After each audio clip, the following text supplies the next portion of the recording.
everyone. Welcome to Sam's Summaries. This episode is a deep dive discussion into Sam Fury's summary of Chapter 5 from the book The Only Cryptocurrency Investing Book You Need by Freeman Publications. It has been created with the help of AI. The chapter is titled $1 Trillion Disruptor, 3 Industries Being Disrupted by Cryptocurrency. You can read the original post at samfury.com.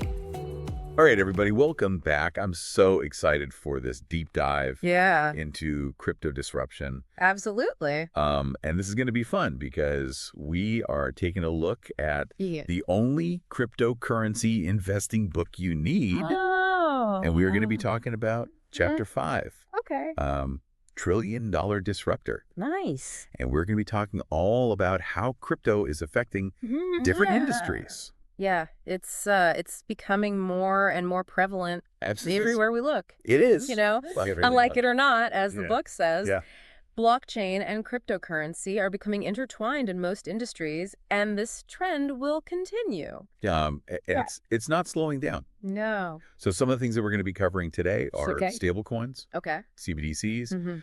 We're even going to touch on video streaming and gaming. Oh, wow. And how this is all intertwining. Absolutely. So I guess my first question to you would be like, what industries do you think are going to be most affected by crypto? Oh, man, that's a tough one. Yeah. You know, I think the ones you mentioned are going to be greatly affected, but I also think anything with supply chain. Okay. You know, like logistics and things like that. Interesting. You know, being able to track things on the blockchain. Sure. I think that's going to be pretty revolutionary. Yeah, that makes sense. Yeah. Okay, so let's jump into stablecoins. Okay. And sure. I know this is kind of a weird term. It is kind of strange. Because when you think of crypto, you think of like volatility. Yeah. And so stablecoin. It's kind of oxymoronic. Yeah. Yeah. But I mean, how do they actually work? Well, it's like they're pegged to something. Okay. So like the US dollar or the euro or, you know, some other type of asset or currency. Interesting. And they try to maintain a stable value by tracking that. You know? Interesting. It's almost like a traditional economic. Exactly. Yeah. It's kind of the same idea, like influencing the money supply and spending to promote stability. So then what is an algorithmic stablecoin?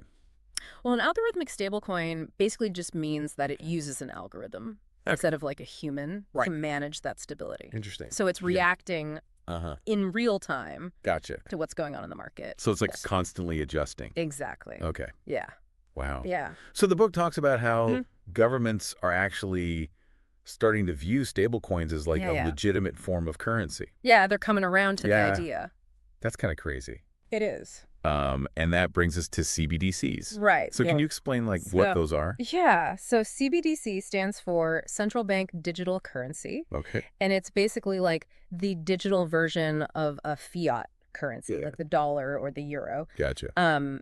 But it's backed by a central bank. Okay. So it's still centralized. Gotcha. But it's in digital form. So it's like having cash, but on your phone. Exactly. Like a digital representation of that. That's pretty wild. It is pretty wild. Yeah. Yeah. So the book also talks about the Terra blockchain. Okay. Terra is basically a platform that's specifically designed for stablecoins. Okay. Interesting. So is there anything else that kind of makes this stand out? Well, it's designed to track the price of any fiat currency. Wow. Yeah. That's pretty ambitious. It is. So how do they do that? Well, they have this really interesting 2-token system where you have the Terra tokens, which are pegged to individual fiat currencies. Like Terra USD would be pegged to the US dollar. Right. And then they have this other token called Luna. And Luna basically acts as a staking and governance token. But it also absorbs the price volatility of Terra. Wow. So it keeps those stablecoins stable. Okay. That's pretty interesting. It is, yeah. Okay, so the book also mentions DeFi 2.0. Oh, yeah. Which sounds like... It's like the next evolution of decentralized finance. Can you explain what exactly that is? Yeah, so DeFi 2.0 is all about simplifying crypto lending. And yield farming. Right. So it makes it easier for people to get involved in that part of the ecosystem. Because I think a lot of people hear terms like yield farming. Yeah.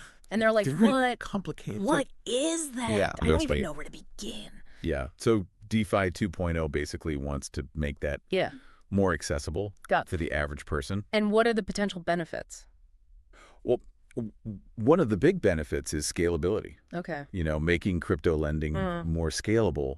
And it also aims to create more consistent cash flow within the ecosystem, which can help reduce volatility. That would be huge. It would be huge, yeah. Yeah. So, I mean, think about it. For you as as an investor or just a regular person. Yeah. How would more stable crypto lending impact your decisions? Oh, man, that'd be a game changer. Yeah. I'd be much more willing to explore those options. Absolutely. Yeah. So the book also talks about blockchain's impact on the financial world as a whole. Yeah, it's really shaking things up. It is, and it mentions things like stock market settlements, asset management, efficient payments, compliance processes like KYC. Yeah, it's touching everything. Yeah. So, I mean, kind of break down what those look like? Yeah, so when we talk about stock market settlement, right now, it takes, a few days for a trade to actually settle. Right. But with blockchain technology, these settlements could happen almost instantaneously. Right. That's huge. Be a huge improvement in efficiency. Yeah.